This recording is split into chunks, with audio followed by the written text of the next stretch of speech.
perception and actions were reasonable for an individual who had suffered a concussion or traumatic brain injury moments before. This explains why Salvador thought he saw a gun and why he believed that he was under attack by the French family. The doctor concluded that corrupted memory and recall are expected after a head injury. He believed he had to use deadly force to protect his son and himself, and he fired the amount of shots he believed was necessary. That may have been the end of the line for this case, at least in the courts, if the state attorney's office had not taken an interest. The California Attorney General's office announced it would pursue appropriate charges where the county had refused. In August of 2021, Salvador was charged with 1 count of voluntary manslaughter, as well as assault charges with a deadly weapon. He faced 30 years in prison if convicted. In response to the charges, Salvador's attorney David Winslow accused the state of using the arrest as a political stunt by California Attorney General Rob Bonta. He was easy prey, and it's something that they're going to make political fodder with. And believe me, he has the evidence to justify his actions. The case went to trial in late 2023. The judge ruled that no cameras would be allowed in the courtroom, though some audio could be recorded. Deputy Attorney General Michael Murphy told jurors that former Officer Sanchez did not make a reasonable assessment of the situation and immediately created a false narrative in his head about what had happened. That included his belief that he was shot, that Kenneth had a gun, and that he fell unconscious after being struck in the back of the head. A reasonable person in his position, after being hit in the back of the head, would have instead said something along the lines of, "What the heck?"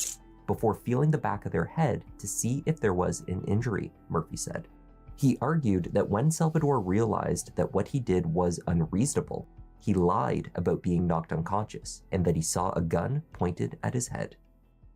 It literally fits the saying, he shot first and asked questions later. The defense focused in on how rapidly the ex-policeman responded after being hit by Kenneth French. Instead of interpreting the quick response as an overreaction, they argued that this was the time frame that he had to respond to what he perceived as a life or death threat. Defense counsel stated, "Count 3 seconds. That's how much time my client had after being punched so hard that his head hit the concrete with a thump. That's how much time he had to assess where the threat was, who the threat was, and whether there was still a threat. 1, 2, 3. According to the defense, the shooting was a tragedy, but most likely a decision made by a father while suffering from a possible concussion and after having been attacked for no reason. Just got attacked from behind. Days trying to figure out what's going on, thinking he was shot, but knowing he's still in danger from the same person who's standing right there, fists clenched, arms bent, angry, aggressive. He's looking to preserve human life by basically defending himself and his son, especially the little boy. That's reasonable. He's not guilty. That's the law. The attorney said Salvador had no intention of shooting Kenneth or his parents dead. He fired only until he knew the threat was over, adding that his client still had 3 bullets that were not fired. Paola French testified that she saw her son move someone out of the way with his hand, and then a man who said he was a police officer pointing and firing a gun at them. Russell told the jury that he struggled to stay alive so that there would be someone who could testify to what happened to his son. If all of us died, he said, this guy would have become a hero. The jury began their deliberations after Christmas, but by December 29th, they had been unable to reach a verdict. They also asked for clarification on several issues. The jury was due back after an unexplained extended break on the 18th of January, 2024. After returning to their deliberations, the jury sent a final note to the judge. They were deadlocked. Jurors had spent a cumulative 3.5 days unable to reach a consensus. The judge declared a mistrial. Salvador's attorney Michael Schwartz reported afterwards that the majority of jurors had been in favor of an acquittal, but he did not have the exact numbers. The defense attorney stated that this was a tragedy, but it wasn't a crime. At this point, he said, the case has been put in front of a grand jury and there was no indictment. Then put in front of a jury and there was no conviction. He concluded by stating, all parties should be allowed to move on. Moving on from this tragic incident is easier said than done, however, for the French family. Russell and Paola's health continues to suffer as a result of their injuries, and they continue to mourn the loss of their son, taken from them too soon. It is now left to the California Attorney General's office to decide whether to retry Salvador Sanchez. A hearing is set for February 13th, 2024.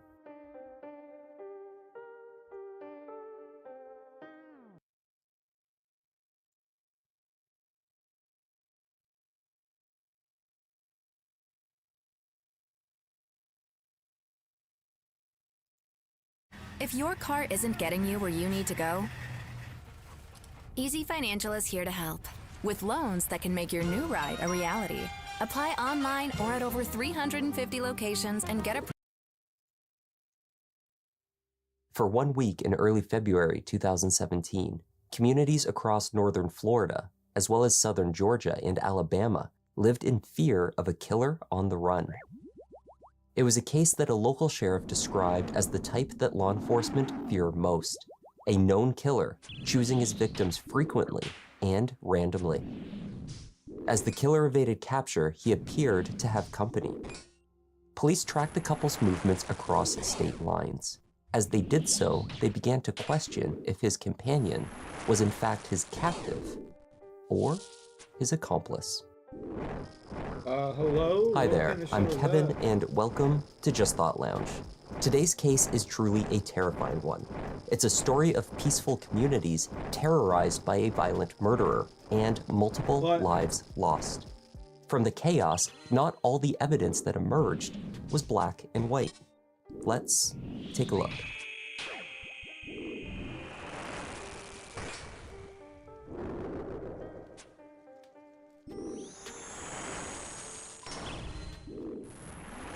The city of Milton is the county seat of Santa Rosa in Florida, just north of Pensacola. It is located near the coast, not far from the Alabama state border. In its early days after the city's founding, Milton was known as an extremely rough town. Judges from Escambia County would sentence criminals to be confined to Milton, earning the city the nickname Helltown by its residents. On January 31st, 2017, it was a sunny day with clear skies over Milton. In the early morning hours, a guest of a local motel, the Emerald Sands Inn, called for security after hearing what they believed had been about 6 gunshots ring out from a nearby room. The front desk clerk knocked on the room door to investigate. After entering the room and viewing briefly the scene inside, she called 911. Hello? Hello, what's going on? I had a guest call me and tell me that they thought they heard multiple gunshots. So I grabbed my key and I went down there and I knocked 3 different times like I was supposed to. And all I did was put the key in the door, open the door, and I seen her laying halfway in the bathroom, him laying in the bed, and everything's covered in blood. How many gunshots did you hear? They said like 5 to 7. Are they dead? I don't know, ma'am. I didn't walk in. When responding officers arrived, they found 2 victims, 30-year-old mother of 3, Alicia Greer, and her good friend, 39-year-old Jacqueline Moore. Both had been gunned down inside the room by the same weapon, likely by a single shooter. It did not take long for detectives to narrow down their main suspect. Upon checking into the room under Jacqueline's name, Alicia had informed motel staff that she was in hiding from a dangerous ex-boyfriend. Alicia's father, Wayne Lane, explained that his daughter had become involved a few months prior with a man named William Billy Boyette. Billy was no stranger to local law enforcement. He had a lengthy, violent history, particularly with women. The grieving father could not explain what his daughter had initially seen in Billy. The two met and began dating the previous Thanksgiving. Friends had warned Alicia that Billy was not the Prince Charming she thought he was. Unfortunately, she had missed the signs that her friends initially saw. 1 week before her death, Billy attacked Alicia in a jealous rage, sending her to the hospital with injuries to her head and neck.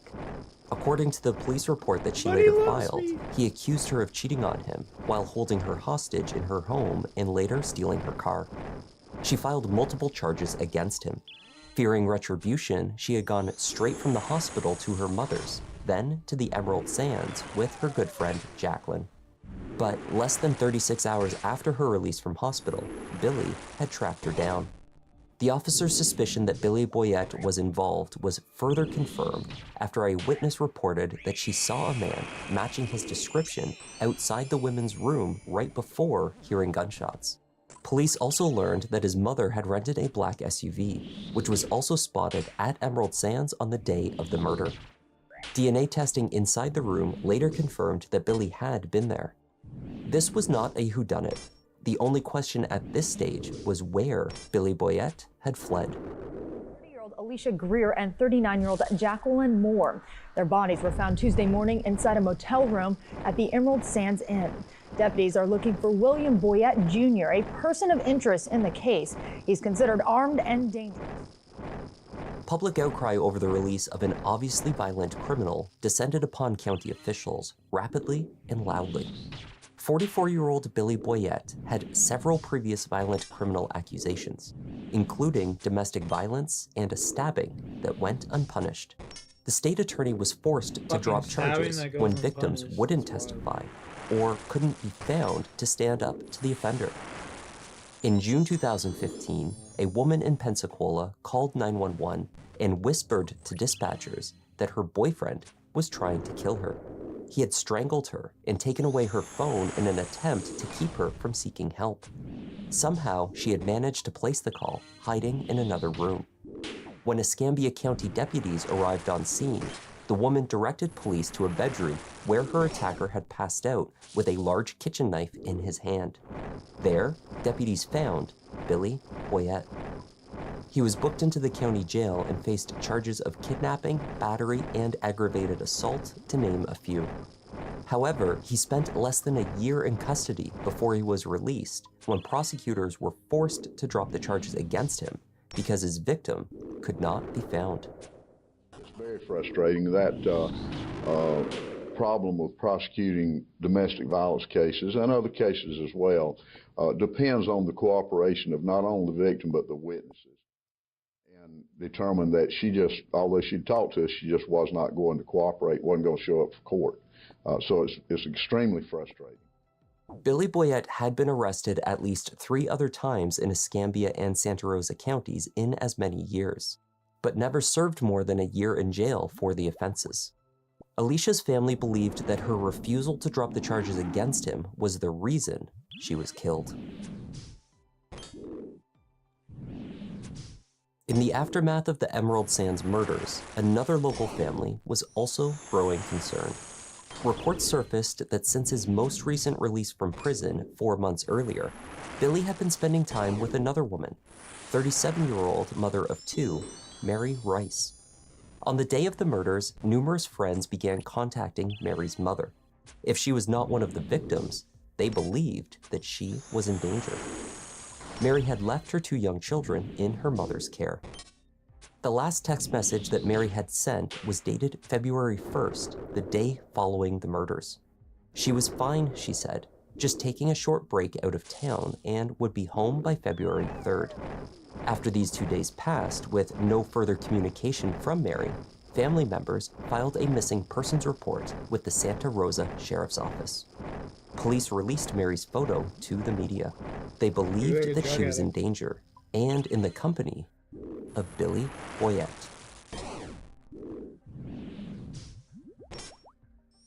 Less than an hour drive southwest of Milton is Lillian, Alabama. Lillian is a small, quiet town. It's the type of area where locals regularly leave their doors unlocked. The community is close-knit. Everyone knows one another. The town's blissful contentment was harshly interrupted on the morning of February 3rd, 2017. Local resident Peggy Phillips Brose was driving home in the early morning after completing her shift as a healthcare worker for the Baptist Hospital. For 30 years, Peggy had worked tirelessly as a respiratory therapist. She was also the caregiver to her disabled husband. Peggy enjoyed her work, but just the day before, she had told her sister, Gina, that she was making plans to retire early. Her son and her daughter-in-law were expecting a baby in 1 week's time, the second grandchild for Peggy. She planned to retire early to spend more time with the growing family. But Peggy did not make it into her front door that morning. She was gunned down in her front yard after parking her white Chrysler in the drive. The rented black SUV driven by Billy Boyette was found dumped in a parking lot hours later, roughly 3 miles from Peggy's home. Surveillance video from the day of the murder showed Billy alongside Mary Rice driving around Lillian, first in the black SUV and later in a white Concorde, Peggy's vehicle. The two were observed driving those same vehicles near her home. Neighbors reported hearing a loud pop before they saw the Concorde and the SUV drive away from the area. Peggy's father-in-law found her lifeless body outside on the ground near where she had parked her car. She died from a gunshot wound to the head. Police believe that Peggy was killed for no other reason than that she was a woman, alone, and had a vehicle that Billy wanted. He continued to flee from authorities in Florida. Crazy devastating to know that something like this happened here, somewhere where you don't, it's like, this is Mayberry to us. This is our Mayberry. Everybody's a tight-knit community. We all look out for each other. And it's just sad because she had no enemies. She was a loving person, and just, I hope they catch her. When officers searched the abandoned black SUV, they found a handful of receipts from purchases made by Billy and Mary over the previous few days. Investigators obtained store security camera footage from multiple locations shown on the receipts, effectively tracing their movements since leaving Milton. The footage began to cast doubt on the role being played by Mary Rice. Perhaps she was not an unwilling participant after all. On February 2nd, cameras at a Walmart in Crestview, northeast of Milton, showed Mary purchasing 2 boxes of .38 caliber ammunition, hand warmers, and a sleeping bag. Billy was known at that time to have one gun in his possession, the murder weapon, a .38 caliber handgun. While she was inside the Walmart, the police believed Billy was waiting for her in a car outside. The receipts traced back to... We just got a Rune bar drop. Oof.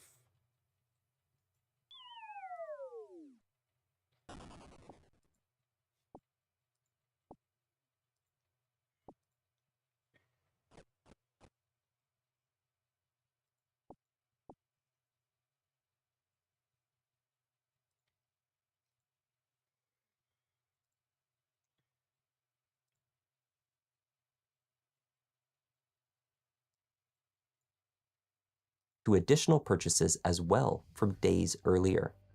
One from a CVS pharmacy in Longwood, dated January 31st, the date of the first 2 murders.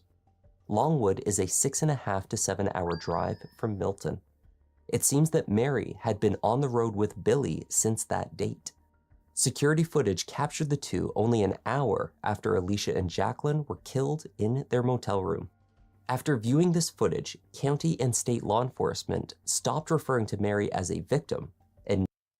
Let's see how much we made from that trip there. We're at KC 531.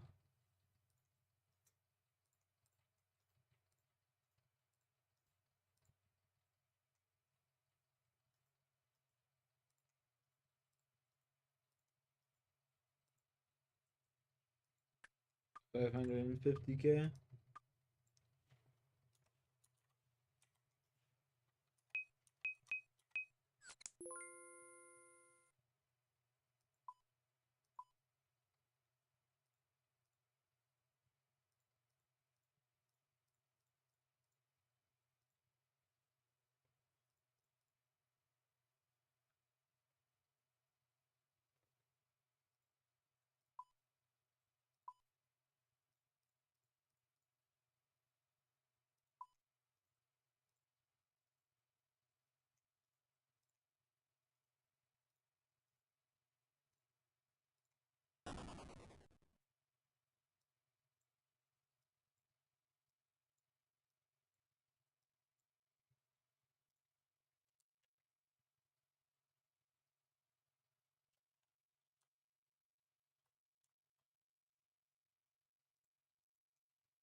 named her as an accomplice in what had become a multi-state killing spree.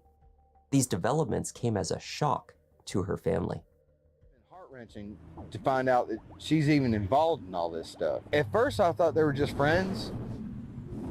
Somebody later told me that they had just started dating.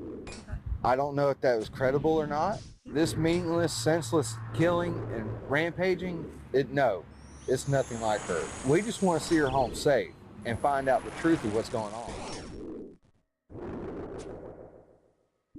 In Beulah, Florida, Loretta Crocker lived just down the road from her 29-year-old daughter, Kayla.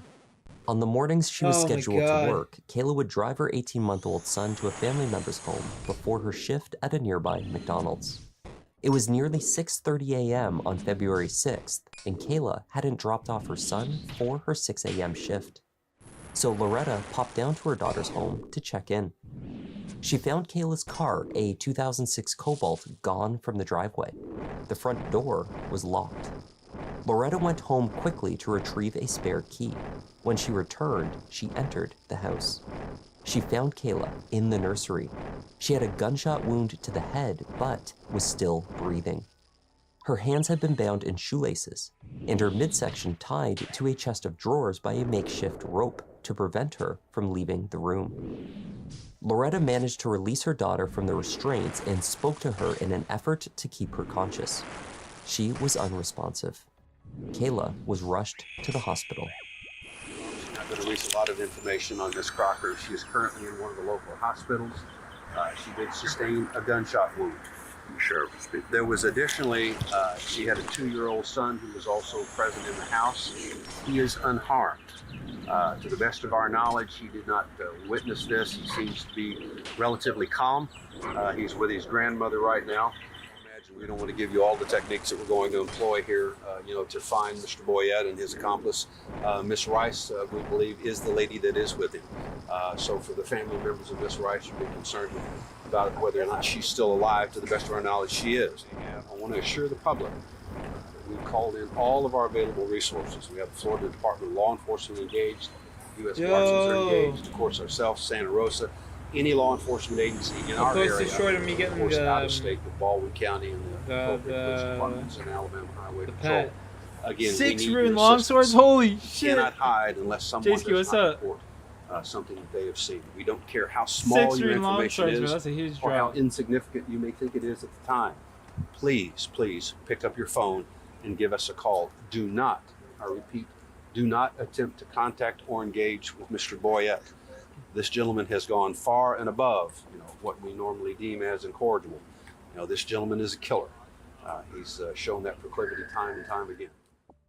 Officers found the Concorde owned by Peggy Brose abandoned 3 miles from Kayla's home. It had a flat tire. Later that morning, witnesses reported seeing Mary Rice driving Kayla's Chevy Cobalt.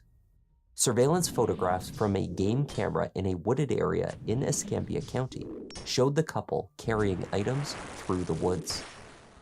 This camera was near to the location in Beulah where Kayla was shot. Based on the items purchased from Walmart and the game camera pictures, it was believed the two were hiding in the wooded area. This posed additional hurdles for law enforcement. Billy Boyette was said to know the woodland like the back of his hand. Law enforcement issued warnings to residents across state lines. Do not travel alone unless absolutely necessary.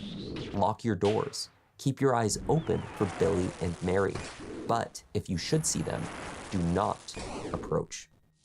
It is difficult to speak about this, ladies and gentlemen, because these are the cases that we in law enforcement fear.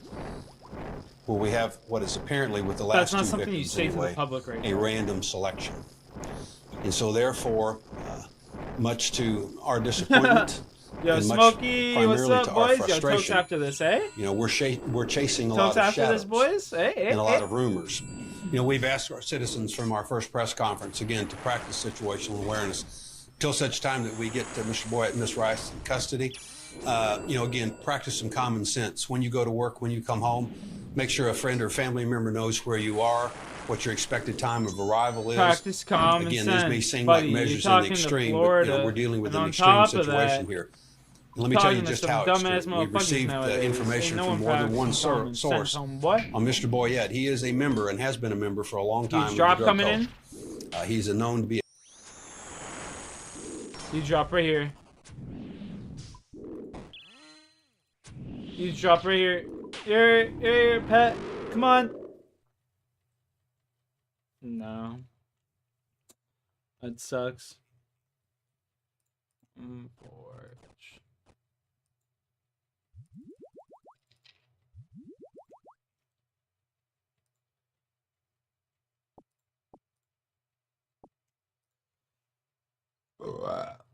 All right, Tokes up though. Hey boys, Tokes. Tokes for the boys. Tomorrow I'm gonna go to the Tomorrow I'm gonna go gamble with my brother for my birthday. Should be a good time. You know who doesn't come by my stream anymore? Squirt Savage. I think that motherfucker moved on.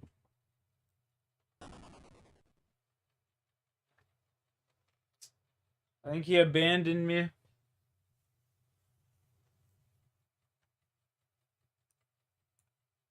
A heavy user of spice. These people stay awake for 4, 5, 6 days at a time. So again, he's made this statement to many, many people that he will not be taken alive. It's probably not surprising that in this atmosphere of fear and uncertainty, social media and misinformation about the case was spiraling out of control. Rumors relating to the couple's movements circulated as facts across Facebook and other platforms. There were reports of additional murders being attributed to the killers. Applications for concealed carry permits across the area skyrocketed. When you put out information that this murder was as a result of a Craigslist post, which turns out to be completely false, or when you put out information on your different social media platforms and groups that you have formed 2 days. that Mary Rice was shot and killed or someone has been arrested, 2 days from and now. understand something, that requires a reaction from us in law enforcement. And I will tell you that some of these rumors have been fueled by the media. Kayla Crocker sadly died in the hospital less than 24 hours after she was discovered by her mother. While her family and friends mourned, communities across northern Florida, southern Alabama, and beyond grew fearful. Hundreds of supposed sightings were reported to law enforcement from across the country, nearly all of them unverified. That is, until a call made around 2:30 p.m. on February 7th. Kayla's 2006 Cobalt had been spotted by an anonymous caller in West Point, Georgia. That caller had seen the car at a nearby convenience store and recognized it from news stories as the one that Billy and Mary were last known to be in possession of.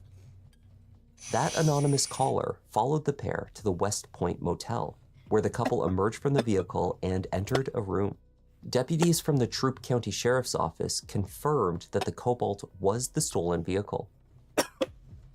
The U.S. Marshals and the Georgia State Patrol SWAT team were called in and surrounded the building. A standoff ensued that lasted approximately 3.5 hours. Police had every reason to believe that Billy was still in possession of the .38 caliber handgun, but it was unknown if he had managed to acquire any further firearms throughout the course of the week. Regardless, law enforcement did not negotiate for a surrender. They had declared their intention to capture Billy Boyette one way or another. Just the day before, the Santa Rosa Sheriff, Bob Johnson, had warned that the end of the line for Billy was either prison or a cemetery. The choice, he stated, was Billy's. As the couple refused to exit willingly, the SWAT team eventually forced their way into the room. As they did so, Mary Rice surrendered. A few moments later, from outside the motel, the sound of a single gunshot rang out. Billy Boyette was found dead in the room with a gunshot wound to the head. His choice was not to go back to prison.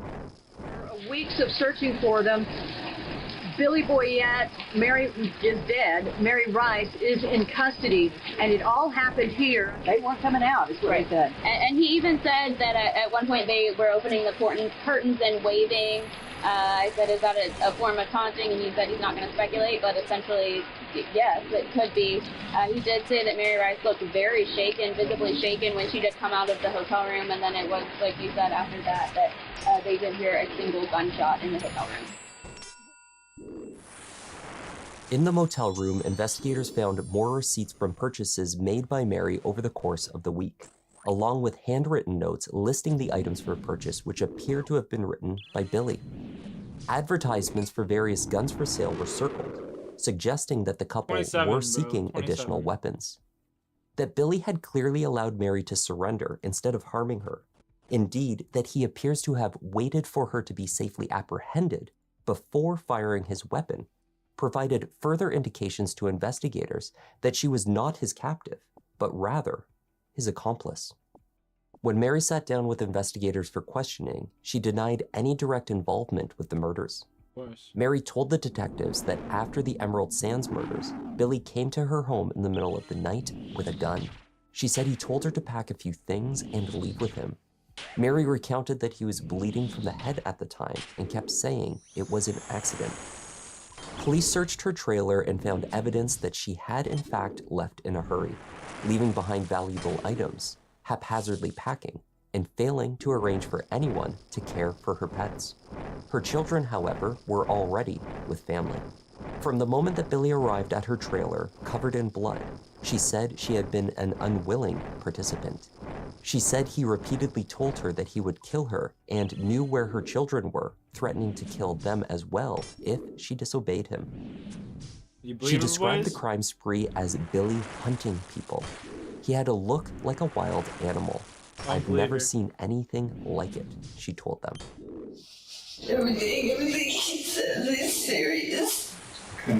He never told me he was going to kill my kids. All he had to do was make a phone call.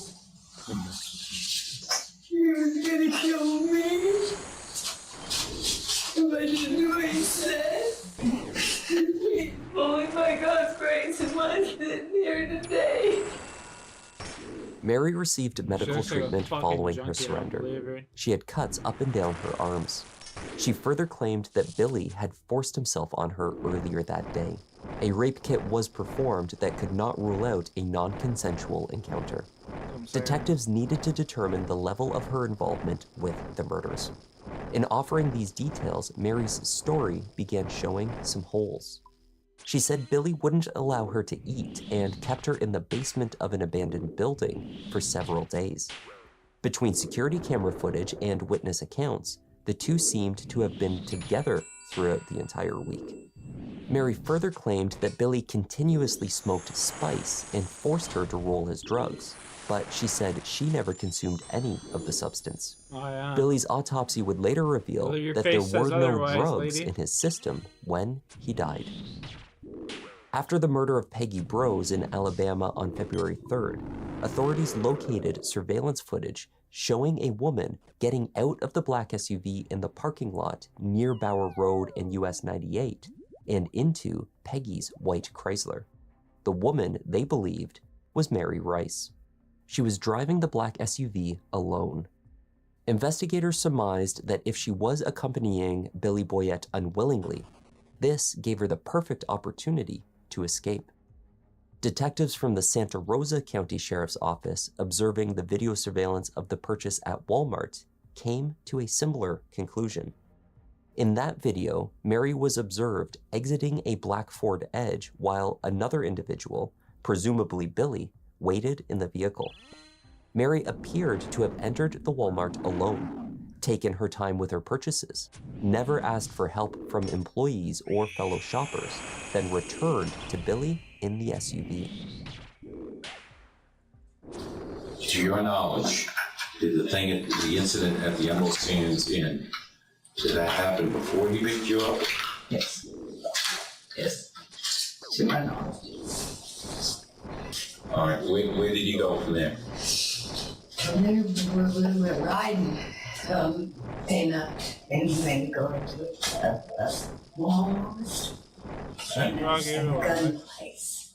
Did he I'll stay let out you in the out in a car? second, right? No, yeah, he was in he was watching me. Just He wait, was listening. baby. What did you get at Walmart? Ammunition, 38. Oh, hang on. Okay. I know, my How thing's much? probably home, isn't she? Two boxes. My At this thing's point, when home, you were isn't staying in the she? woods, were you guys still in the SUV, Intelligence the by the black look on your SUV, the darker face. SUV? Yes. So, Alright, relax. because I gotta get another ride. I gotta get another ride. Relax. Let's go back here in the early morning hours. He's talking about How's getting another Canada? ride. Dude, I made so much money on this box today. It's fucking ridiculous. With white car, he's gone like 5 minutes. So he goes off with the dark SUV and comes back with a white car? Yes. Where did he leave you? He left me duct taped to the tree. He has somebody with him. Rocky, relax. Gun on me, back. Relax. Hey. Didn't even get a glimpse of the word or Relax, anything. boo-boo. Laying on in the floor. Relax. He gotta go Relax. inside. Had to follow him in this white car to a Alright, parking look at that. area. Which car were you driving? I had to drive the black one. He was in a white one. When we got the black one, the other person stayed with it. He took me by the hair, and then I ended up in the white vehicle with him.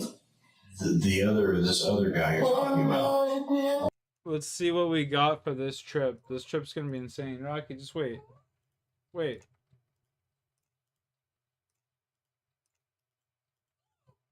Alright, hang on, buddy. We got 750k. Oh, that's not as good as I thought. I thought it was gonna be well over a mil. Definitely over a mil on loot. Definitely thought it was gonna be a miller in loot, bro. That's some forage. Some forage. Okay, I gotta go. Hey, one of my boys here. Alright, I gotta going to go let the dog out, you know? I'll be right back, and then we will continue making this boss, making bank. Let's see how much we got in the bank right here after this, actually, real quick. Okay, hang on, buddy.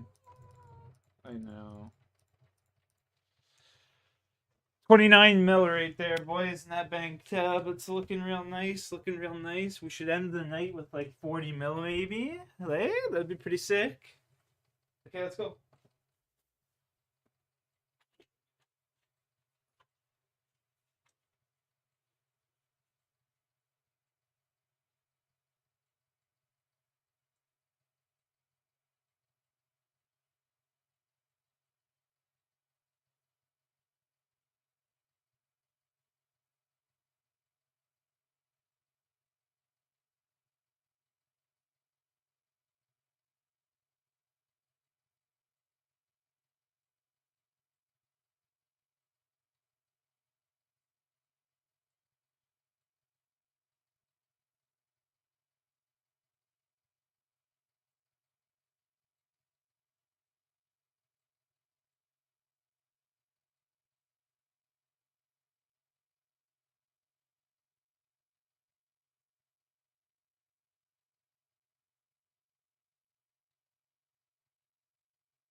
Wow, wow, wow, yippee yo, yippee yay, Rocky.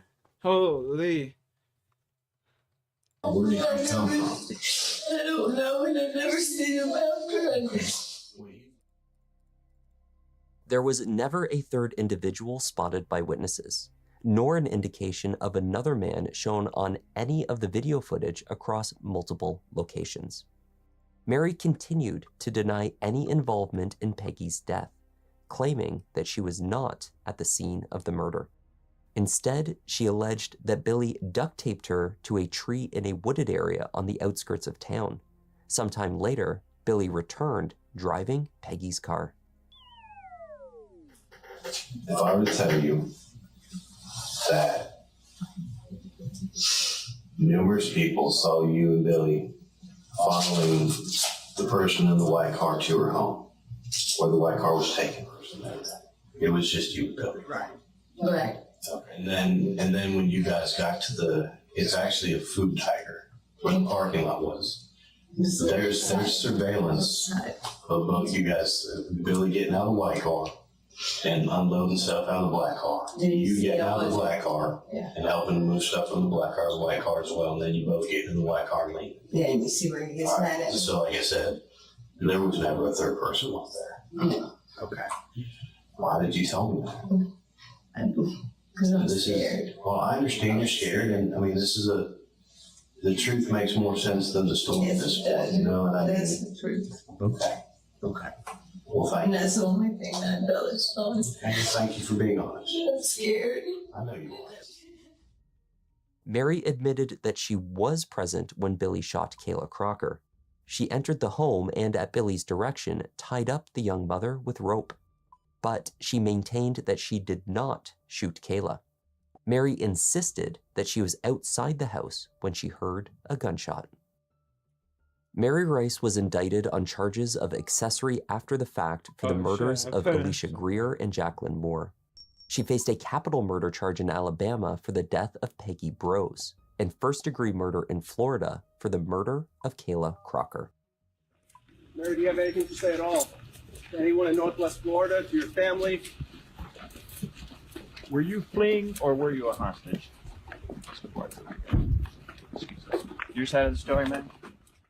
Mary was extradited from Georgia to Florida to stand trial for the accessory and first-degree charges.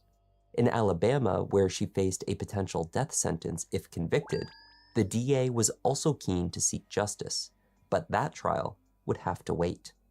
Mary remained in custody in Florida under a $750,000 bond. Meanwhile, her defense team prepared to argue that Mary had been a victim for most of her life, a pattern that continued when she crossed paths with Billy Boyett. Investigators had learned that Mary and Billy had first become involved months earlier, exchanging letters as pen pals while Billy was still in prison. After his release, he moved into Mary's trailer in Milton, and the two began a romantic relationship. Mary had a history as an abuse victim, beginning with allegations towards her stepfather when she was only 11 years old. By her teenage years, Mary was battling drug and alcohol dependence. Court records confirm that she was seeking counseling and to leave her family home by the age of 16. Over and over in the past, those that she had trusted had betrayed her. She had been robbed more than once in recent years by close friends whom she had offered a room to stay. One of these robberies had cleared out all of her belongings just before Christmas. Just as Billy was known to the local court system as an offender, Mary was known to appear in court as a victim. To some, Mary's past left her vulnerable and susceptible to manipulation by a man like Billy. To others, it seemed that Mary's life of victimhood had beaten her down, and finally, she had snapped and chosen to become the perpetrator. That she was scared to death. She was lucky to be alive, very grateful to be alive. She was not a willing participant in anything. She was there because of threats and abuse from Mr. Boyett. She is as much of a victim in this case as anybody. If someone's life is threatened and their family's life is threatened, they might be willing to do things that they wouldn't otherwise do. I look forward to representing Miss Rice. I think she's got a good case. When the trial commenced in 2018, defense attorney Kenneth Brooks portrayed Mary as paralyzed with fear. Billy had manipulated her for months prior to the spree, he said, giving her things she wanted, like affection, in order to control her. The evidence will show that she was basically tortured. And if she didn't do exactly what he wanted to do at exactly the time he said to do something, he would use pain to bring her back in line. You'll hear about evidence of cigarette burns on her body, cut wounds on her hands, wounds across her forehead from pistol. It started in Florida and it ended in Georgia, and there was a whole lot going on in between. You are going to see traces of Billy and Mary's whereabouts, some of the places they traveled, some of the things that they purchased, and you will see this through receipts that they left behind. She actually went inside Kayla's home and helped tie her up. Kayla Crocker's hands were bound in front of her tightly with some shoelace type strings. Mary not only bought ammunition, but also outdoor gear, so she and Billy could hide in the woods after the first two murders. While the couple was on the run from police, she made several stops at convenience stores. She refueled the vehicles and bought a road map. These actions, the state argued, directly aided Billy's efforts to evade the police. Mary also arranged to meet with a man who was selling his rifle. She paid cash for the weapon. The exchange took place on his front yard, where the man testified that he could see into the vehicle she had driven to his home. He did not see anyone else waiting while Mary handed over the money and took the gun. She did not ask him for help.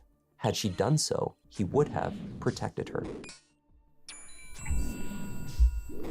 If this lady had asked you for help or to call 911, would you have helped her? Of course. Did you have a firearm on you at that time? Yes, I did. And were you on your property? Yes, I was. Assistant District Attorney Jensen entered hours of surveillance footage from multiple stores into evidence, showing pieces of it to the jury. Mary Rice can be seen going into a Walmart and browsing cosmetics, in a GNC buying a dietary supplement and signing up for the store's loyalty program, and in a gas station buying Bud Light. Testimony from store employees painted a murky picture, however. Some witnesses testified that they detected nothing unusual about Mary's behavior. Others stated that they thought she could have been under the influence of something, or perhaps had been up all night partying. Scared? No, ma'am. Did she seem like she was in distress? No, ma'am. Ms. Reinhardt, if Ms. Rice had passed you a note or asked you for help, would you have helped her? Yes, I would have. Yo, this chick's wearing her Receipts found in fucking Kayla's car, as well as the Georgia hotel room, led police to footage from an Alabama Dollar General store, where Mary, accompanied by Billy, purchased more supplies. The clerk at that store testified that she could recognize the signs of an abuse victim, and she saw them clearly when serving Mary Rice that day. How did she appear to you? Scared. Did she have any words with you? No. Did you try and strike up a conversation with her? I asked how they were doing, which is part of our customer service. How are you doing today? And he said to me, I just killed my girlfriend. Okay. What was your response to that? I thought he was joking. Okay. And I said, I've done a lot of things in my life, but I've never done something like that. Were there any mannerisms that you noticed? Was it matter-of-factly? What was it? It was a matter-of-factly, yeah. So it's just straight out. That was just a statement, like. Your experience with abused women is partly your experience. Yes, sir. And you also with other women who have been abused. Yes, sir, and I've been through therapy. You've seen what abused women look like. Yes, sir. When they've hit rock bottom, correct? Yes, sir. Okay. Nothing further, Judge. She didn't look scared. I mean, I wasn't knowing what the situation was. Well, that's my question though. So you have this man who just said, I just killed my ex-girlfriend, and he's with a girl who looks scared to you, and there's not some thought there to maybe call 911? No. Genius. I thought he was joking. But you just said he said it very matter-of-factly. He did. And you said he's motioning to her. Was he laughing at all? Was he smiling? No. Mary's correspondence with Billy prior to the crime spree played a significant role in establishing the nature of their relationship. Text messages sharing I love yous in the months before the murders, for instance, supported the state's theory that Mary was a willing accomplice who would do anything for the man she loved. Correspondence from Mary to family and friends while in custody after the crime spree have a different tone. She questioned why the public thinks she was with Billy. In a letter dated February 14th, she wrote to a friend, I did meet a true monster. I do not deserve to be locked in this cage. Mary chose not to take the stand to tell her version of events directly to the jury. Her mother and brother testified on her behalf, telling jurors that the Mary they know would not have willingly hurt anyone. The trial lasted 5 days. The jury took just 2 hours to reach their verdict on all charges. Verdict as to the charge in count 1, we the jury find the defendant Mary Rice guilty of first-degree murder as charged in the indictment. As to the charge in count 2, we the jury find the defendant Mary Rice guilty of accessory after the fact to first-degree murder as charged in the indictment. Mary Rice was promptly sentenced to life in prison for the murder of Kayla Crocker. She is to serve 30 years consecutively for being an accessory after the fact in the murders of Alicia Greer and Jacqueline Moore. Despite the steps taken by officials in Baldwin County, Alabama, to have her extradited to face a murder charge there for the death of Peggy Brose, it seems this will not happen anytime soon. Legal experts say that her appeals process must run its course, or at least 80% of her current sentence, amounting to 30 years, before Florida would release her to face trial in Alabama. The possibility that the state will seek the death penalty there upon her extradition will also slow this process. One source in Florida told us it could be decades, and we're hoping that that is wrong. We're doing our due diligence and trying to make sure we get everything done so that we can get her back here as quickly as we can. When this process gets drawn out, as long as it can sometimes, it is not justice for our victims or their families. In 2019, Mary's first appeal of her convictions in Florida failed. Good, fuck that bitch. That was the terrible case of William Boyett and Mary Rice. Thank you for watching and supporting our work here, and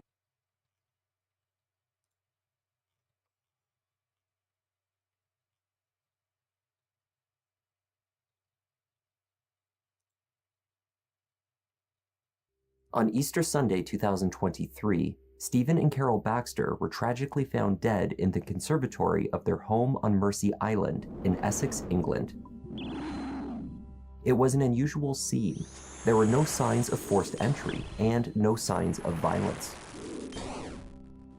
The Essex police also found no evidence to suggest that either death had been caused by the couple themselves. Carol and Stephen should have been spending their retirement with family, playing with grandchildren and vacationing abroad. Instead, someone had decided to end both of their lives. Hi everyone, I'm Kevin and welcome to Just Thought Lounge. Today's case has shocked the residents of Mersey Island over the past year. Indeed, it is a bizarre story so disturbing that it has resonated farther across the UK and the world. Let's take a look.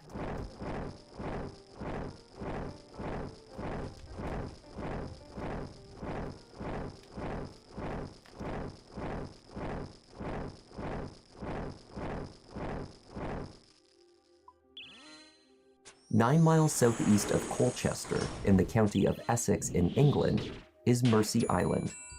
The larger of two neighborhoods on the island is West Mersey, with a population of about 7,000.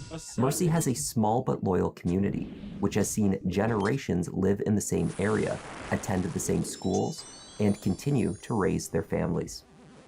The island's beautiful beaches earned it accolades as one of the best coastal areas to live in the whole of the United Kingdom in 2023. In that year, local residents Stephen Baxter and his wife Carol were members of the West Mersey Yacht Club. Carol was the managing director of Kaz Splash, a bathroom accessories business.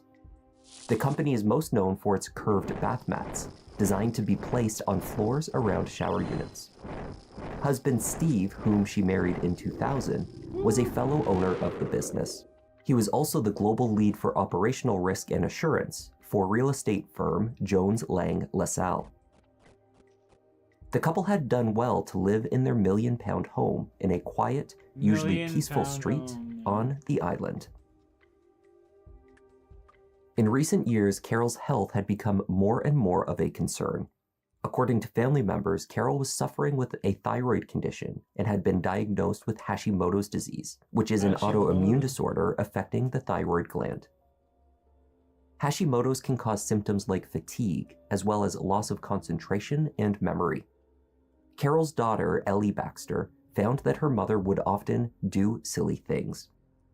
And so, on Easter Sunday, April 9th, 2023, Ellie went to her parents' home to check in on them. Neither had answered calls for 2 days, particularly strange given the holiday weekend. Ellie found that the blinds on the windows were still down. Nothing had changed since she had last been by the property. Something, she thought, was very wrong. Walking towards the back of the house, Ellie could see her parents inside the conservatory. Both sat in their armchairs, not moving.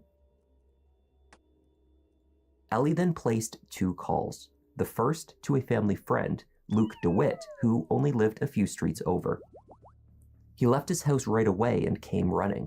The second call was to 999 for emergency services. When Luke arrived, he took the phone from Ellie. Hi, I'm Luke. I'm the friend. They just Right, okay, right. Are you with the patient now? They are there. Right, okay. They're like, they're sick there. You're saying there, so just to confirm, how many people are hurt? Sorry, I can't hear you. Well, how many people require help, just to confirm? 2. I have to do one. So I need to come outside. It's their daughter you can hear. Yeah, that's absolutely fine. So I'm organising help you now. Just stay on the phone with me. So just tell me exactly what's happened from what you know, please, just so we can all go to the best side. Well, we just turned up to the house and we hadn't really heard from anyone for about a day and a half. So we came round and their daughter got here first, and I think they got around to the back, sort of through their conservatory that they were sitting in their armchairs not moving. And we smashed the window to get in. I'm organising help for you now. Just stay on the phone. Thank you, thank you. Any chance we can wrap out soon? I need to go and be with I appreciate it. I will get, I'm trying to be as quick as I possibly can, so just so I can, make sure we've got that help organised. They've been really well, okay? I'll leave you in the first responder's hands, okay? All the best now. Thank you, thank you. No worries, bye. Stephen and Carol Baxter were found sitting together in their conservatory, both cold to the touch. There were no signs of violence. The house showed no signs of forced entry. That is, any signs prior to Ellie breaking a window to reach her parents inside. Suspecting that there had been a carbon monoxide leak, the doors and windows were thrown open to air out the house. When police arrived, they spoke with Luke DeWitt to gain an understanding of what responders may be dealing with. Luke, a 33-year-old computer science graduate, was a friend of the Baxters. Luke had grown up on Mersey Island and still lived with his mother only a few streets over. Almost 10 years earlier, he began helping Stephen and Carol with the bath mat business by designing a new website. Since that time, he had grown quite close to the couple, checking in on them regularly for a cup of tea, sorting their medications, and encouraging Carol to take care of herself in the midst of her health struggles. By the request of paramedics, Luke gathered together the couple's prescriptions from inside the house. And you say you last saw them on Friday. I think I got home just before 8, so that's when I left. Mm-hmm. And me and Steve were just talking about work and the business. Carol can't work anymore. Yeah. Last year, she's not been able to do anything. Okay. So we're just having a chat, but he didn't really feel up to it. And just fair enough afterwards, though. So that's fair enough. I was going to come back tomorrow and just check on them again. The gym and I'm used to checking on. I always pop in. Yeah. Because they wanted this weekend, Easter weekend. Just left them. So with me, I was out with those two last night. I took them for dinner for Eddie's birthday, and Steve's mum Irene, who lives in London, was worried that she wasn't answering her calls either. Right. The blinds are down and the light was on. You thought they're doing what they want. They've got their weekend. Lights are on. They're just ignoring us. All cool. Okay. Me just giving they're in the chairs. They're not replying. So I literally ran from home to here to come check. Okay. And just as I got here, they just smashed the back window to get in. Okay, fair enough. So you last saw them alive on Friday. Cool. And have you seen them today? Did you go in to see them yourself? I have been in there, yeah. And I went upstairs and the paramedic asked me to get all Carol's medication that she's got to look. Because sometimes she'll have various things over the years or for various operations she's had. So I went upstairs and got anything that I thought looked like a tablet drawer downstairs and put it in a brown box.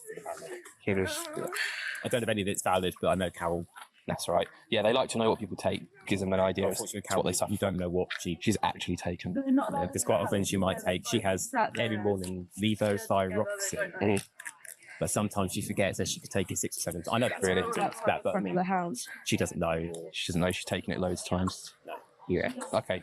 All right. I think that's all we need to know. Carol Baxter had deteriorated rapidly in the final 2 years of her life. She had been acting strangely, demonstrating behaviors that would commonly be attributed to dementia, Parkinson's disease, or even the aftermath of a stroke, though she suffered from none of these conditions. The Baxters had sought the help of multiple doctors for Carol's symptoms.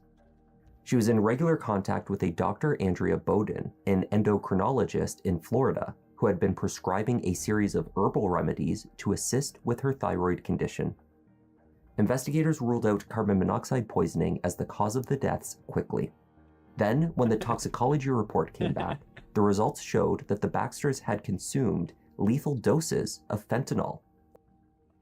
Unlike in the United States, where the drug is at the center of the opioid epidemic, fentanyl is not common in the United Kingdom, though it can be prescribed in applicable serious cases. Fentanyl was not the only substance noted in the report. Pathologists found that Carol Baxter had also been poisoned with high doses of promethazine, an over-the-counter medicine often used as a sleep aid. With these results in hand, the Essex police formally launched a murder investigation. Ellie Baxter recalled that in the 2 years before her death, her mom became a bit desperate. She got to a point where she would do anything to get better, her daughter said. Carol followed the advice of Dr. Bowden. Friend and helper Luke DeWitt would assist Carol by going with her to the gym Jay, what's up? And making her smoothies that were meant to be rich in health benefits. Because Dr. Bowden was in Florida, Luke would take videos of Carol to document her condition and behavior for Bowden to view and assess. The couple described him as their mixologist, as he made up herbal drinks for Carol based on the doctor's instructions, including something described as energy bombs to perk her up. In one message, Carol reassured the doctor, Luke always makes all of your potions. The trust in Dr. Bowden's plan was so great that the good doctor was amongst the first contacted by Ellie Baxter upon Carol and Stephen's passing. The doctor, of course, offered condolences. Despite these herbal remedies throughout those 2 years, Carol had not been improving. In February 2022, a 17mm tack was found inside Carol Baxter's digestive system after she was admitted to hospital with abdominal pain. In the aftermath of the murders, Carol's treatment... I've seen this before. Feeding the animals, fair. Talk about your wife like that, bro. It's not cool, dude.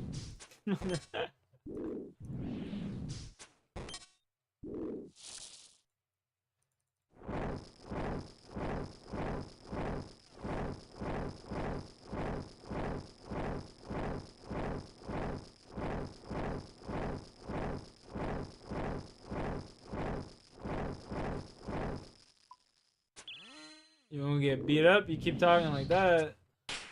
See what the fuck you say about me? I hear how she talks to the motherfuckers on COD. I'd be scared. Fuck you say to me, you little shit.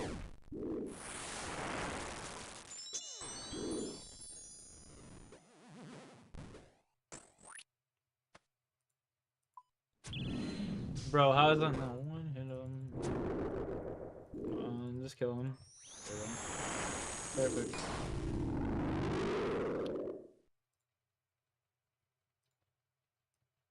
Look at that. Beautiful. Just fucking beautiful. Got me some fucking grapes. Some demons. Some diamonds.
On the evening of May 7th, 2019, 62-year-old Kenneth Herring ran a red light.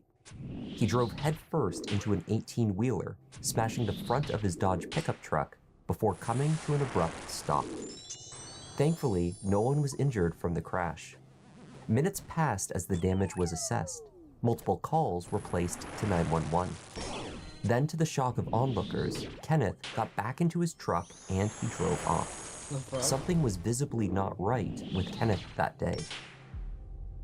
There was no way for him to have known that the real danger was not his medical emergency, but rather the 21-year-old witness to his crash that had decided to take matters into her own hands. Hi everyone, I'm Kevin and welcome to Just Thought Lounge. Today we're taking on a very recently closed case that has been making headlines for the last 4 years. In one version of this story, a well-intentioned and naive young woman tried only to be a good citizen before things went terribly wrong. In another version, this case is about an entitled and self-righteous vigilante who is deserving of a long and just punishment. Let's take a look. What's up, Rocky?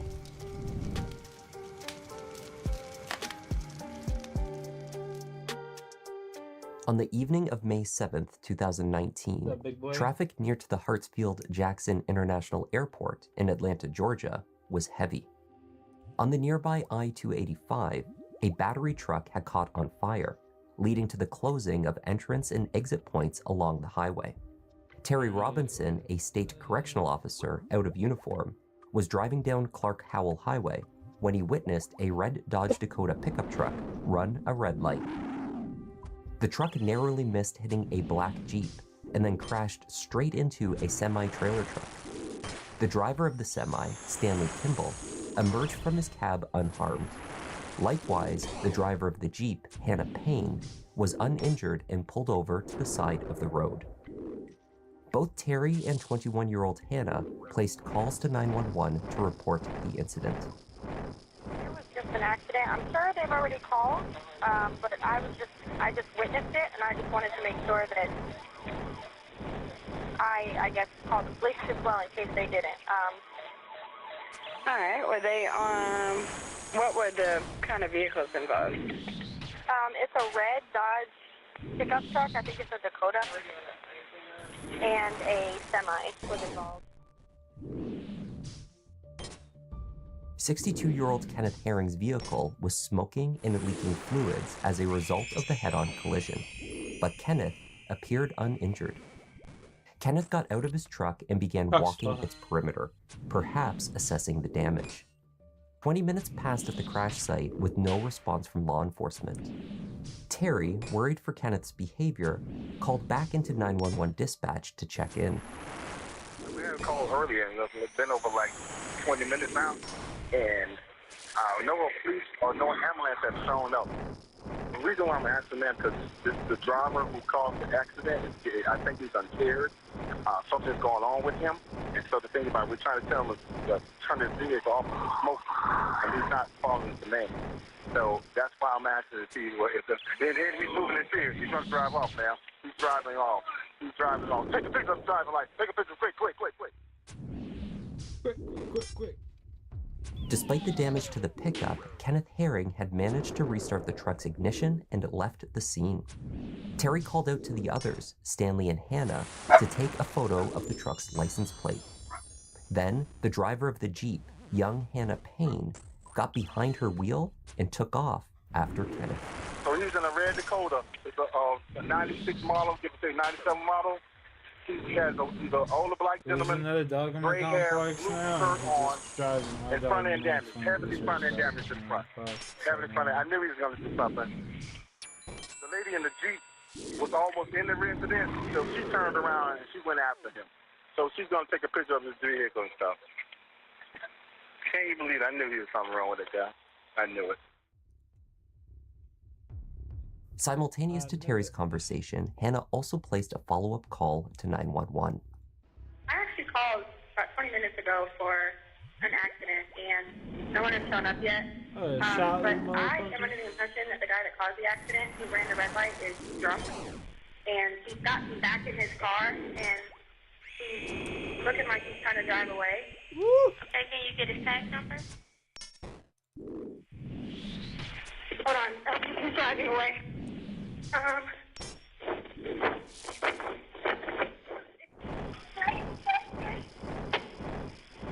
Okay, so he is going west, down Vorkath. Down Fort Parkway. Okay, so you couldn't get a tag number? No, but I'm catching up to him right now. Okay, ma'am, we actually do not want you to chase him. We just want you to be safe. I understand. I understand 100%. I'm just going to get the tag number, if nothing else. But I am going west down Forest Parkway. Ma'am, don't She chase managed to him. view and relay the Proceeds to truck's chase. information to the dispatcher. Then, instead of returning to the scene of the original crash site, she continued on. So, if you can go back to that location where the incident happened, and because someone is actually on the way to you guys now. Okay, well, there's a police officer there, but he is drunk. I'm sorry, but I'm here to tell you I'm not going to follow him, because he is going to cause another accident. So I will stay behind him until an officer can get to us, but until then, I'm not moving. Yeah, no, that's what I want. I want you guys to go back to the location where it happened, and an officer will be out there momentarily, okay? What the 911 operator was unaware of at that time was that Hannah Payne had stopped her Jeep in the roadway at the intersection of Forest Parkway and Riverdale Road, roughly 1 full mile from where the crash had taken place. There, she had exited her vehicle and approached the driver's side window of Kenneth's Dodge pickup with her cell phone in hand. The audio from the call records muffled voices and noises as Hannah's cell phone dropped to the ground. A heated encounter ensued, during which Hannah had pulled her licensed handgun from the holster she wore on her right But side. she approached The gun had him. fired, striking Kenneth Herring in the abdomen. A moment later, Hannah retrieved her cell phone and relayed what she alleged happened back to 911 dispatch. Ma'am! Yes. Ma'am! He just pulled the trigger of my gun in my hand while he was... Ma'am, you were not supposed to follow him. He hit my car! Okay, you got the tag number. There's a police Okay, you got the officer down the street. Tell them to come up here now. He pulled the trigger on my gun after he attacked me. Tell the police officers to turn around from the 285 entrance and come up here immediately. Officer Ritchie of the Clayton County Police Department arrived at the scene to find bystanders calling out that the woman next to the Jeep had just shot a man. Who got shot? Who shot him?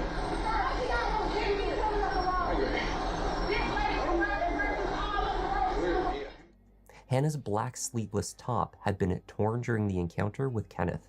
She had changed into a pink hoodie, but remained at the scene. Hannah promptly handed over the weapon.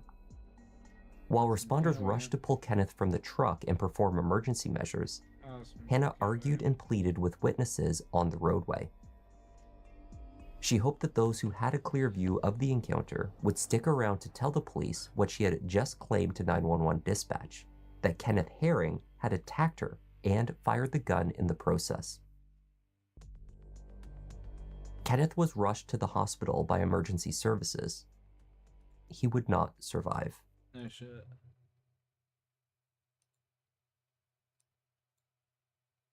Let's see what we got here for this trip.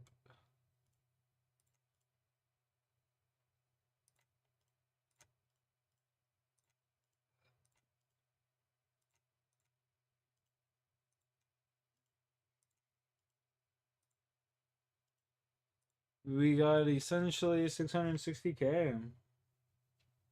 Not bad.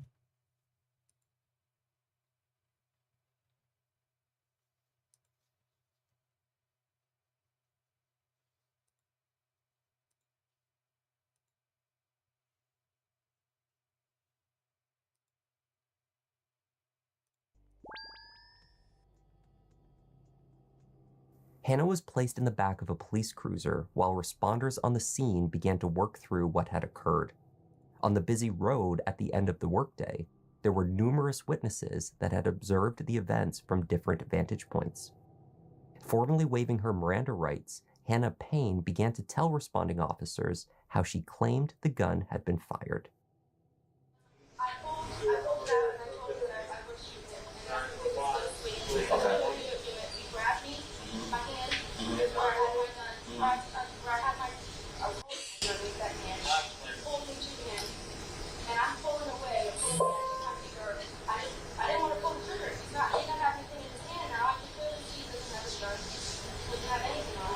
$30 million in the bank, boys. The beautiful thing.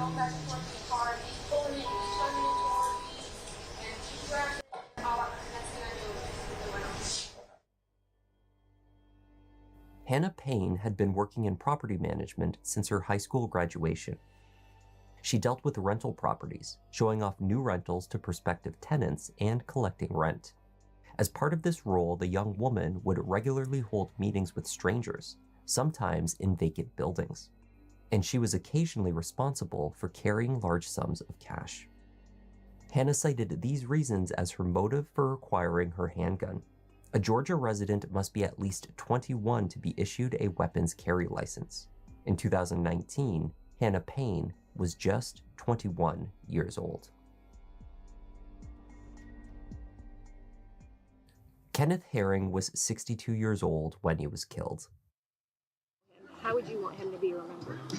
As a hardworking man, a good grandfather, a good husband. He was just a good person all around. And what did he do? What was his... He did a lot of things. He was a mechanic. He did air conditioning. He did a little bit of everything. He wasn't a master of none, but, he did everything. Very talented with his hands. Yeah, right, exactly. The truck that he drove had been his father's. Inside, police found a large collection of items, including a variety of tools that he would have used in the course of his work. What they also found were needles. These were required for regular insulin injections. Based upon Kenneth's behavior observed at the scene of the crash, it was deduced that he had likely been experiencing diabetic or insulin shock. The Clayton County medical examiner was unable to determine what his blood sugar levels would have been at that time during the autopsy, as these levels plummet naturally post-mortem. However, the key witness, Terry Robinson, in his capacity as a state correctional officer, worked at a state medical facility. He told responding officers What are you up at the to, brother? scene that Kenneth behaved in a similar fashion to diabetic patients that he had observed at his place You got a of work. good hit, like a broadsword or Unlike whatever? Hannah Payne, Terry I've did got not believe nothing Kenneth had been really, drunk, man. Like, I've but got rather this that he had been dragon experiencing bone a necklace. I've medical gotten 2 of them, emergency. and it's a 1 in 1,000 draw. Kenneth's widow, But Christine, later confirmed the diagnosis. Just other than She that, believed nothing really? Kenneth Like some was seeds suffering that are from like a 1 in 1,000, diabetic emergency you know? and may have been trying to drive himself nothing to so the far. Southern Regional Medical Center when the crash occurred. And I know he was having a diabetic episode. What made you switch to because this he don't channel? Just run off the Just scene. I knew he over was it on trying the to other get to one? the hospital. I don't know. Just for shits and Only a giggles, few try hours something after the different, you know? shooting, Hannah sat down with detectives feel from it. Clayton County PD. She You got a spoke description first of on the this shit? accident that You occurred do. at Clark Howell Highway, leading to her decision to give chase. She told the detectives that she approached Did you just have Kenneth AI in make you order to that, or did you compel actually him make to it? return to the scene of the yeah. earlier accident, as instructed by the 911 dispatcher. When he entered the merging lane to turn right, Going she saw gambling an soon, eh? opportunity to force him to stop. Hannah then claimed Brother? to have Does your walked brother live towards with him you? with her cell phone in hand, explaining that she was speaking with law enforcement. She said that is when Kenneth lashed out and grabbed her. Her phone dropped to the ground. Yes, sir. He reaches out and kind of like hit my phone out and grabbed my wrist. Okay. He grabbed my wrist. We kind of started going back and forth, fighting. And Shit, that's man, when I he got a put lot of the gas XP and went into right my there. tire. And he's telling me the whole time. A lot of bones. How much is this? It's like 10 million bones right there. God, motherfucking. Reaching. And I don't know if he's reaching. You just like hold on to that shit, or you sell it? I was trying to pull away from him. Right now, my whole bank tab right here, this like all the loot from this guy that I've gotten so far, 30 mil. 30 mil. While grabbing a hold of the 30 front of mil her right shirt, here, all of this Hannah stuff. recounts that I'm just Kenneth holding put his on to foot it. on the gas and drove into her Jeep, hitting the tire. What's the little dragon things you have "I've 7 got of? something The little for you," dragon heads. Kenneth was said Those to are have the told her. Vorkath, that's like a 1 in 50 drop. Forward and he hit it, and I told him, "Whoa!" I said, "Look, you need to Yeah, stop." it's like high alpha. I'm like, the police are right here. So you just need to stop. You know, okay, I got something for you. I got something. None of like the weapons you get from this guy are any good. No, you get like 2 of the best install shields. Something about, I don't even know who the F you are. You're nobody or whatever. They're 1 in 5,000 And drop that's when though. I pulled it out. Because Jesus. he Is that higher than the pet? Oh yeah. He's pulling at it, and that's when I told him, after he's reaching, I told him, I said, I have a gun, I said, and I will shoot you. You ever play State of Decay? And that's when No, I haven't actually. What's that? Hannah stated Pretty that fire with game, bro. You Kenneth's should try hand it. I don't over know the if it's gun, crossplay. the Let two me look it up. struggled over the What is weapon. it If it's though? cross- It was What twisted is and it? turned, pointing Third towards person her, looter shooter. then back towards him. You gotta kind of Hannah keep like the tells police morale that of your she did not survivors have up her by finger going and on getting the like trigger, rucksacks of food or maybe ammo, she and did. you upgrade your base and you run around killing zombies. I'm good on that.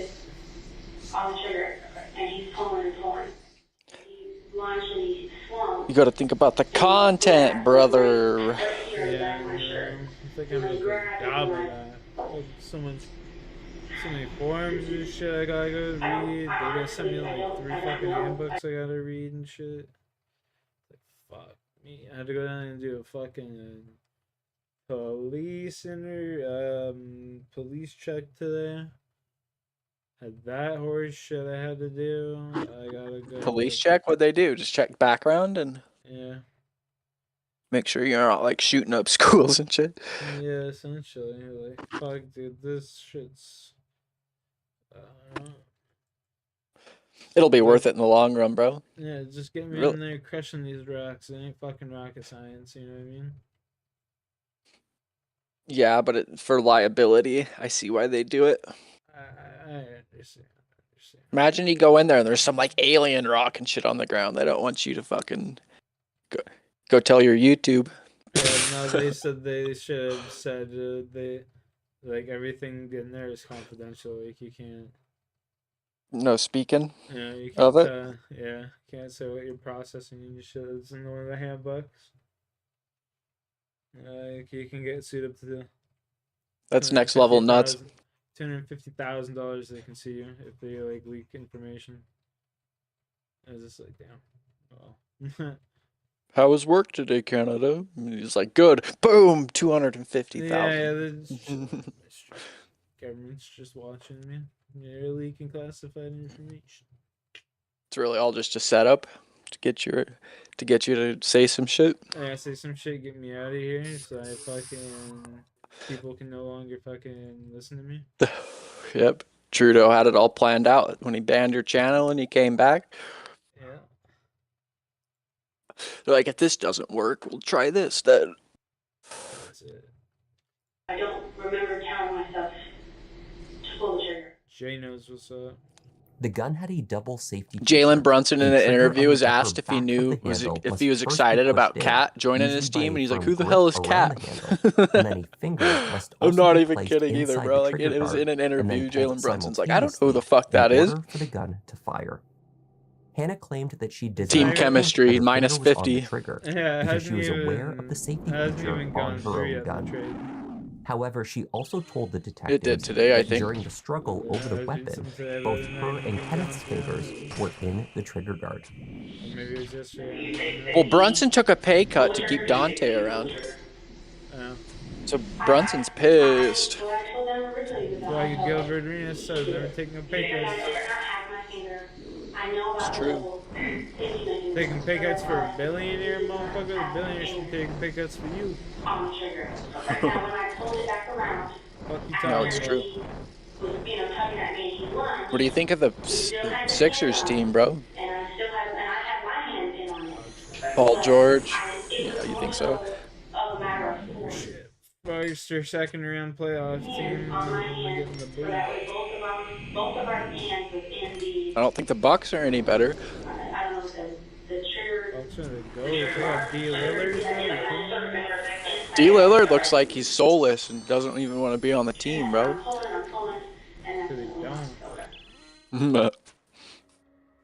Tiana McCraney He doesn't was like being driving the a second colleague of fiddle. hers home from work when she came up behind Hannah's Jeep on Forest Some Parkway. horse shit, bro. After witnessing the Jeep cut off Kenneth's Just pickup fucks with truck the in the contract merging lane and negotiations, the that's ensuing why. altercation, she called Motherfucker making 911. like 60 mil or 40 mil a Her year account anyway, painted like, a very different fuck up picture play, from the boy. one Hannah had described to the Giannis detectives. another chick. LeBron not light you up to play PAX, bro? Damn. Not even in Discord? Not even in Discord, bro? He was like calling me and shit earlier. Figured if he lit you up enough, you'd fucking join. He almost hit her because he did that, so she braked suddenly. But if she got mad and hopped out her car, He's all, I almost died. I was reading a message from my daughter. Just now? Tiana, having approached from behind the Jeep, was not alone in viewing Hannah Payne as the aggressor. Dad, are you in the coming incident. back with the milk yet? Cameron Williams, late for a seminar and pulling through the scene in the moments after the weapon had been fired, managed to record a brief video. He captured Hannah with gun in hand, pulling away from the You had a truck. pretty good day, though? Then the Just been video vibing? showed her leaning to the ground. Yeah, Cameron thought this action was to retrieve the shell casing. Instead, it was likely the moment that Hannah collected her cell phone and proceeded to tell the 911 dispatch to send an ambulance. Went to the one Hannah's police injuries station were and they didn't documented even by Clayton County PD following her they didn't interview. even do There were fucking light police but checks there. visible It's like, what the scratches fuck's on the the back of point her even neck having where you? she claimed to have been grabbed and pulled forward. On her right wrist, where she told detectives that Kenneth had grabbed Dude, her, I just thought of the area perfect was nerf red for and dual-wield slightly swollen. weapons, bro. Hannah claims also to have sustained Lower, a cut lip and lower redness movement that with them, threatened bro. to You bruise can't on her like wall face. jump and shit with them. Her hands showed You're just like similar stuck to signs the of ground. distress. While So waiting you for like you can still detectives in the shoot station, nukes, but you like Hannah had removed her acrylic nails. That's good. These That had is also good. been broken in Or the you struggle, just she get said. it so that you have either hammer points as a hop up, or you have When the items in the dual wield as a rented hop truck up were and everything, so processed, that's so police you can have found a both. handful of items that may have would be supported tight, her bro. claims that Kenneth That one had would been be sick. reaching back into the vehicle for a weapon The in game would order be to harm fixed. her. Amongst the mess Because inside I the can deal vehicle with were a few dual wield. heavier It's like tools, the hammer a points make me flashlight, super and broke, most you know what I notably, mean? a knife. Four-shotting The people. knife was located amongst other yeah. items in the back of the passenger seat. It was deemed by law enforcement to have been Less than half accessible a from the second. driver's side, but in Apparently their Iran's opinion, shooting it off was no missiles more at fucking relevant to the Israel, bro. That's investigation crazy, huh? than any other of Kenneth's tools. World's going to shit. It was Man. Hannah's word alone that Kenneth had been reaching for something to harm her with Israel at all. vows In retaliation. Canada, in the news, it says within the next 5 years to be ready to go to war. A warrant outlining 8 charges was issued for Hannah And at the King. same time, if we She go to faced war, 2 you guys would counts of kind of just felony be like murder, the 1 allied count troops to each of someone. You're not malice gonna like go murder, to war with aggravated someone. assault, The fuck is as Canada well as gonna go to false war with? imprisonment for having allegedly blocked in Kenneth's truck and held him To be at fair, gunpoint. you guys have a treaty She was with also us to charged protect with you 3 pretty counts much. of Because we weapons have like, possession you know what I during mean? the commission of a crime. Yup. If So it's like if convicted, America she could needs be help, you sentenced to guys life would come in. prison, It's kind with of over what a would happen. decade added Vice consecutively. versa. Either you need help, we need help. We just Beginning help with the each other. first Scratch my charges back. handed down in late Scratch May yours and kind of thing. extending to the 1st of October, You know? Hannah's defense, led by Yeah, attorney true. Matt Tucker, filed a series of motions. I could see some Mr. crazy Tucker shit. As long also as filed I don't think emergency our home turf requests will ever to get conquered, reconsider bro. I bond don't think they're based getting upon to the us, emerging you know? evidence from the Already state. has been conquered by In China. these hearings, Mr. Tucker Well, they called conquered Hannah a Mexico. good If you really want to Samaritan get who into the got statistics a of bad it, situation. they're all in He told the Mexico, court coming that in Hannah through the was in fear south. for her life. It's already been She conquered felt that by she China. needed to pull out They're the in your gun to phones defend and herself.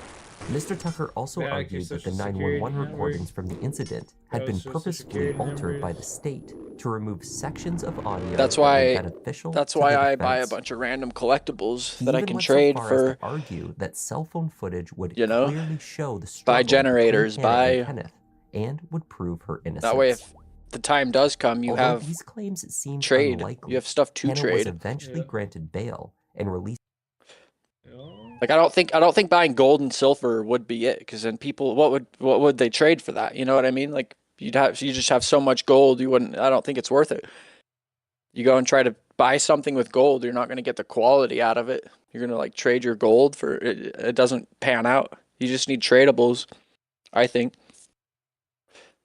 More knives, more guns, more ammo. You know. Yeah. I feel that. Y'all. Be right back in a second. I gotta fill up this fucking cup full of water. Full send. See you in a sec.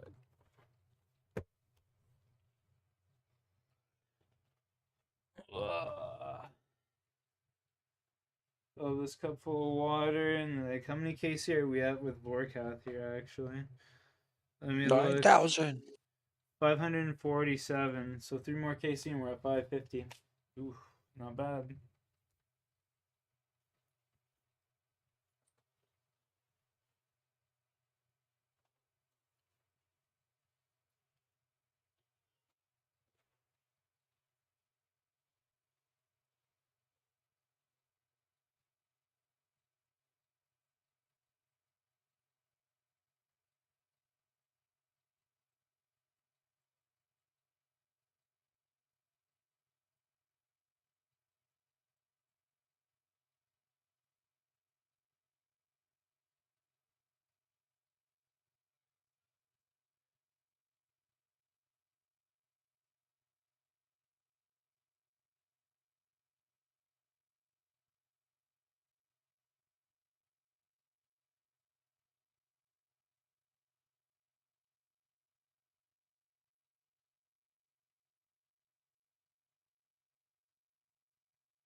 That's so good. You get some fucking munchies. On home arrest with an ankle My mom monitor and given a 9 Is an p.m. amazing curfew. like baker. And she made Hannah's some release on bond was not banana received well blueberry by the Herring muffins and family, some and many chocolate chip others who believed that banana her muffins. actions were racially motivated. Ooh. And they're Initially, fucking That sounds so national fucking good. attention That because it sounds fucking involved a crazy, white dude. woman shooting They're a so black good. man. It's like the perfect And then amount Hannah Payne of was like granted bond twice. chocolate chip Those to closest banana to Hannah muffin. spoke out So, about the you know what I controversy mean? taking It's place just in the like media it's perfect. Like and what they viewed as you got an on my unfair stream? and inaccurate Already been to this depiction one? of the Hannah But Payne like, look they at knew. that. It's just it's We're perfect, sorry for you what know I mean? happened It's just and like a everything perfect, in like, regards to ratio. Mr. Herron's family and Oh, everything. dude. So Chocolate But chip. Hannah is not the person that they are saying That she looks is. so good. Not It looks at all. fire, She's dude. the sweetest, most caring. Does not Perfectly see color, cooked, does too. not see race, nothing at all.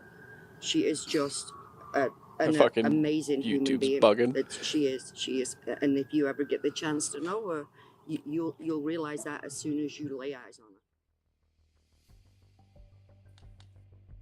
Statewide judicial orders during the height of the COVID-19 outbreak slowed down the entire court system in Georgia. These initial delays pushed Hannah's trial date well past 2020 and then into 2021.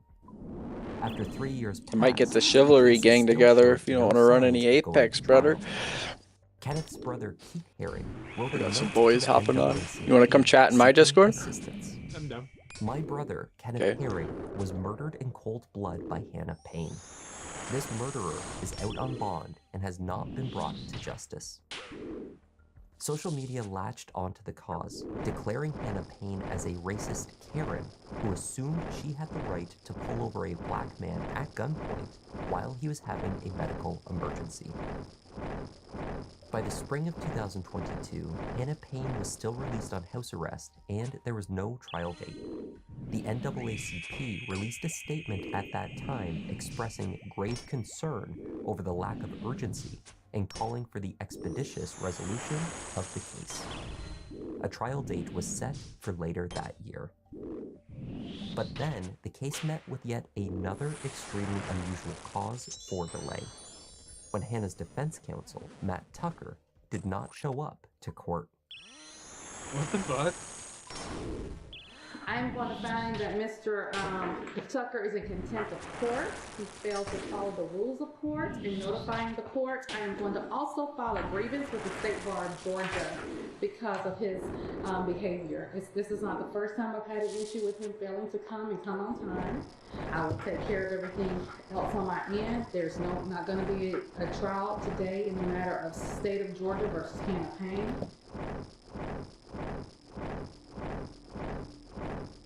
Mr. Tucker told the court that he was unable to attend last minute because he had suffered a stroke and was hospitalized. Judge Malone doubted the truthfulness of this claim, calling the hospital directly to confirm. Mr. Tucker was indeed a patient, but had not suffered a stroke. Nonetheless, the trial could not commence on time and was delayed further. In December 2023, nearly 4 years had passed since the death of Kenneth Herring, when a jury finally sat to hear evidence in the murder trial of Hannah Payne. Clayton County Prosecutor Bonnie Smith presented Hannah Payne on the day of the shooting as entitled and angry. The original traffic accident had not involved her vehicle. She had disregarded the instructions from the 911 operator not to chase Kenneth's truck. By pulling her front wheels in front of the pickup, she had trapped the victim, dismissed his visible signs of confusion and medical distress, and then made demands on him with no authority to do so. An escalation occurred when Kenneth pulled his vehicle forward, hitting She the was wheel playing and police officer. that caused her to essentially. pull out her gun. That drop right here would be sick. Either his vehicle is still in gear, and while he's trying to deal with the defendant at his door, his car moves forward. And what happens is that he bumps into her Jeep. Her black and pink Jeep. And she's going to tell you, you're going to hear her say, that That's why she shoots him. And once that happens, you'll hear an escalation in what she's saying. Get the out of the car. Get the out of the car. I will shoot you. I will shoot you. And she's trying to get back from the car. And she's pushing and she's screaming. You'll see the marks on her knees where she's up on her tippy toes getting bullied. She's trying to This lawyer sucks, dude. trying to grab you. And you'll be able to see the contents of what was in that video. And you'll be able to use your common sense and your experience when you sit to see what was about to happen, what was going to happen, what made it sick. Witnesses from the scene took the stand to testify to their recollections from that day. The incident itself had occurred extremely quickly. Each witness had approached the scene from different angles, and so had various vantage points. Each had potential visual obstructions. Partly because of this, the eyewitness testimony was, in parts, inconsistent. One witness recalled that Hannah had pulled her gun immediately after exiting her Jeep, while all others recalled that this occurred after she had already engaged with Kenneth at his truck. Another witness misidentified in court where on the road map the shooting had actually occurred. Still, others could not say where the gun was, inside or outside of the vehicle, when the shots were fired. Defense attorney Matt Tucker's approach to cross-examining these eyewitnesses exacerbated the patchy accounts, and he frustrated both witnesses and the prosecutors. There were some key aspects of the eyewitness testimony that was consistent.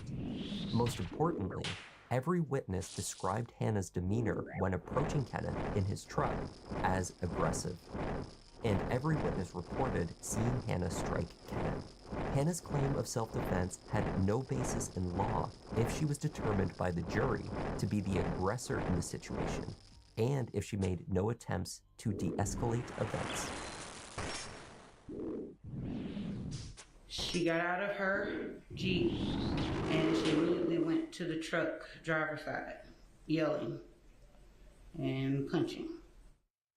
Could you see anything about the facial expressions or anything like that on the driver of the truck? He looked confused and shocked. So I figured something was wrong with him. She was pointing the gun at him, telling him to get out the car, get out the car. And I think she got a little frustrated because he wasn't getting out the car. Could you describe the demeanor of the woman with the gun? At what point? Let's start when she first gets out of the Jeep. What do you see? Anger. She was like, it's almost like she was in a rage, very highly upset. And it caught my attention because it was like really aggressive. I thought it was just road rage at the time. And then a woman popped out of the car and she said, "Get the F out of the truck." To him a bunch of times, and she pulled out a gun. On one other point, the witnesses also agreed. After the gun was fired, Hannah Payne showed no remorse. She did not move towards Kenneth to attempt to render aid. She was on the phone, and she just changed her sweater, and she was just kind of walking around. But I don't remember her going back to the truck, approaching the truck again. She just, when I saw her, she had the gun and the cops were coming, and she just was like, here, gave it to them. Like I don't know. There wasn't a lot of emotion. What was the defendant's demeanor immediately after the victim was shot? She had no remorse. She was just like, she was thugged out. She was thugged She had out. no remorse at all. She was so right in that moment. She felt like she had done something.